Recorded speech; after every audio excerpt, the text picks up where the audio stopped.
Hello friends, রিকিস প্যাশনে আবারও একটি mini blog নিয়ে আপনাদের সামনে এসে হাজির হয়ে গেলাম। আর আজকে একটা স্মুদি রেসিপি আপনাদের সাথে শেয়ার করছি। এটা খুবই হেলদি এবং টেস্টি। তো প্রথমে নিয়ে নিয়েছি কলা। আমি একার জন্য বানাচ্ছি তাই একটাই কলা নিয়েছি। আর ছাতু, ছোলার ছাতু নিয়ে নেব 2 চামচ।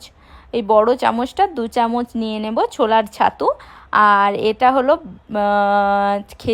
খেজুর নিয়ে নিয়েছি 5টা মতো। বীজগুলো কিন্তু ছাড়িয়ে নিতে হবে।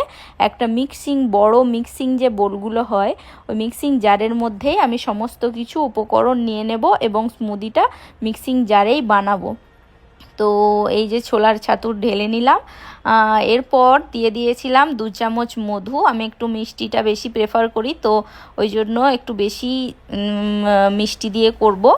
আর একটু দুধ দিয়ে দেব, যেইগুলো আমার দেখানো হয়নি। এই যে আমার স্মুদি রেডি। তো মিক্স করে নিয়েছি, এবার রেডি। এবার খেয়ে নেব। জাস্ট অসাধারণ খেতে হয়েছে, দেখেই আপনারা বুঝতে পারছেন এটা হেলদিও। তো আজকের মতো টাটা।